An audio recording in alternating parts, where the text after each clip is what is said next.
Good morning students. आज हम लोग कविता पढ़ेंगे सबसे खतरनाक,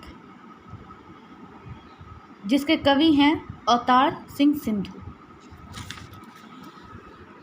इनका जन्म सन 1950 तलवंडी सेलम गांव, जिला जालंधर, पंजाब में हुआ था। इनकी प्रमुख रचनाएं हैं लोक कथा, उड़दे बांजा मगर, साडे समिया बीच, लड़ेंगे साथी, बीच का रास्ता नहीं होता, लहू है कि तब भी गाता है। पास समकालीन पंजाबी साहित्य के महत्वपूर्ण कवि माने जाते हैं। इनका उपनाम है पास। मध्यवर्गीय किसान परिवार में जन्मे पास की शिक्षा अनियमित ढंग से स्नातक तक हुई। मतलब अनियमित ढंग से मतलब रुक रुक कर, किसी परेशानी की वजह से फिर पढ़ाई रुक जाती थी। इस तरह उन्होंने स्नातक किया, यानी कि ग्रेजुएशन। पास जन आंदोलनों से जुड़े रहे और विद्रोही कविता का नया सौंदर्य विधान विकसित कर उसे तीखा किंतु सृजनात्मक तेवर दिया।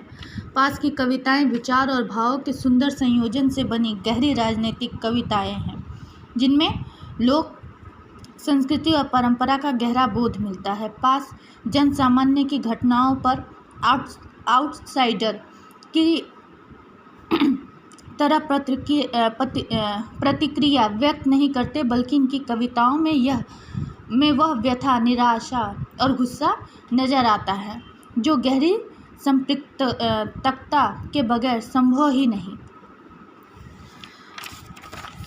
आइए हम लोग कविता की शुरुआत करते हैं। सबसे पहले जान लेते हैं कि कविता का मूल भाव क्या है।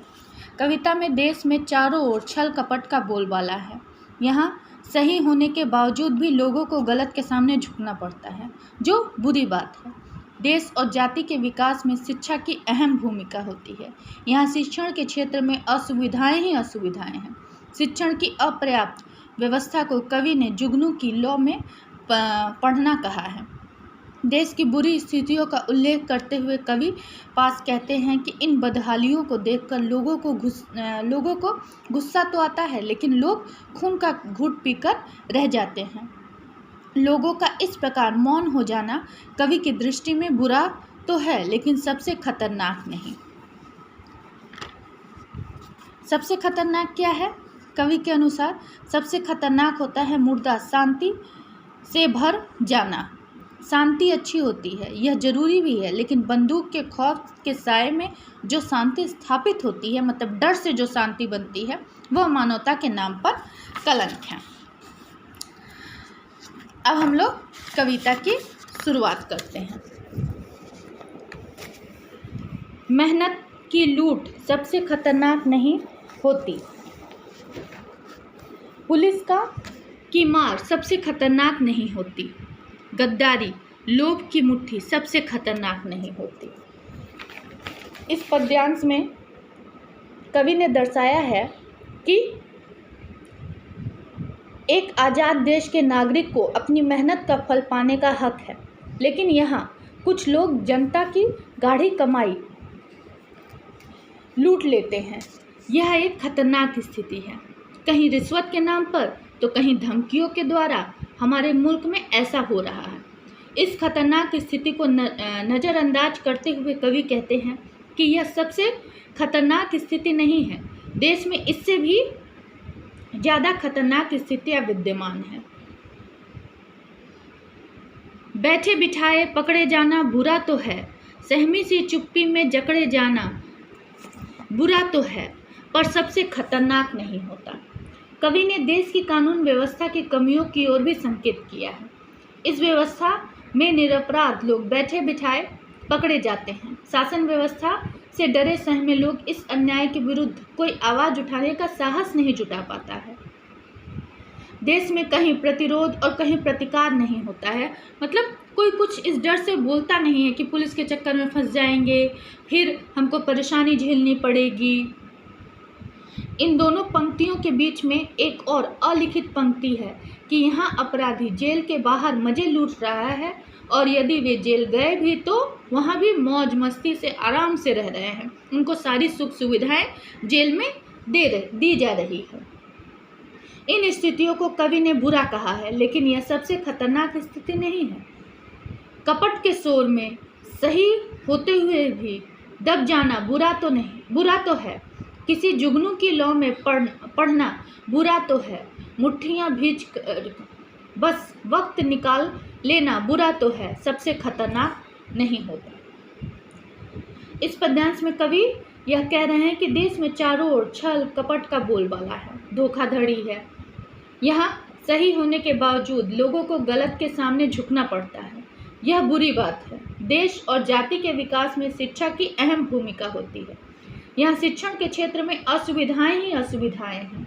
शिक्षण की अव्याप्त व्यवस्था को कवि ने जुगनू की लौ में पढ़ना कहा है, मतलब कम रोशनी में। देश की बुरी स्थिति का उल्लेख करते हुए कवि पाश कहते हैं कि इन बदहालियों को देखकर लोगों को गुस्सा तो आता है, लेकिन लोग खून का घूंट पीकर मौन रह जाते हैं। लोगों का इस प्रकार मौन हो जाना कवि की दृष्टि में बुरा तो है, लेकिन सबसे खतरनाक नहीं। सबसे खतरनाक होता है मुर्दों से भर जाना, ना होना, तड़प कर सब सहन कर जाना, घर से निकलना काम पर और काम से लौटकर घर आना सबसे खतरनाक होता है। हमारे सपनों का मर जाना। इस पद्यांश में कवि कहते हैं कि सबसे खतरनाक स्थिति क्या है। सबसे खतरनाक स्थिति का हवाला देते हुए बताते हैं कि सबसे खतरनाक होता है मुर्दा शांति से भर जाना, माने मुर्दे की तरह चुप हो जाना। शांति अच्छी होती है, पर यह जरूरी भी है, लेकिन बंदूक के खौफ से के साए में शांति स्थापित होती है तो वह मानवता के नाम पर कलंक है। शांति जरूरी है, शांति अच्छी लगती है, लेकिन डर के साए में कि बोलेंगे तो नुकसान होगा, या हमें मौत के घाट उतार दिया जाएगा, या हमें परेशानियां झेलनी पड़ेगी, इस डर में शांत होना यह मानवता के लिए एक कलंक है। अन्याय अत्याचार को देखकर लोग मुर्दों की तरह मौन है, यह बुरी बात है। लोगों के दिलों में ऐसी शमशानी शांति के विरुद्ध बोलने के साहस का न होना, परिवर्तन के लिए बेचैन न होना, यथास्थिति को स्वीकार करना लोगों के मुर्दा हो जाने का सूचक है। मतलब चुपचाप देखते रहना ये मरे हुए इंसान की निशानी होती है, कुछ भी ना बोलना। ये ऐसा होना सबसे खतरनाक है। ऐसे लोग रोज थोड़ा थोड़ा अंदर ही अंदर मरते हैं। कवि पास कहते हैं सबसे खतरनाक होता है हमारे सपनों का मर जाना। सुखद भविष्य के निर्माण के लिए हमारी आंखों में सपनों का होना बहुत जरूरी है। सपने होंगे तो उसे साकार करने की भावना होगी। यह भावना हमें आगे बढ़ने के लिए प्रेरित करेगी, हमारे मन में विश्वास भरेगी। हम होंगे कामयाब एक दिन। सपने हमारे सबसे बड़े संबल हैं। सपनों का मरना मानवता के विकास के लिए सबसे ज़्यादा घातक है। तो ये हम लोगों ने पढ़ा कि सबसे खतरनाक क्या होता है। सबसे खतरनाक होता है मुर्दों की तरह जीना, अन्याय के विरुद्ध ना बोलना, यह सबसे ज़्यादा खतरनाक होता है। तो आज हम लोगों ने कविता पढ़ी सबसे खतरनाक, जिसे मैंने आप लोगों को समझाया। अगर कोई परेशानी होगी तो हम लोग अपने क्लास में उसको दूर करेंगे।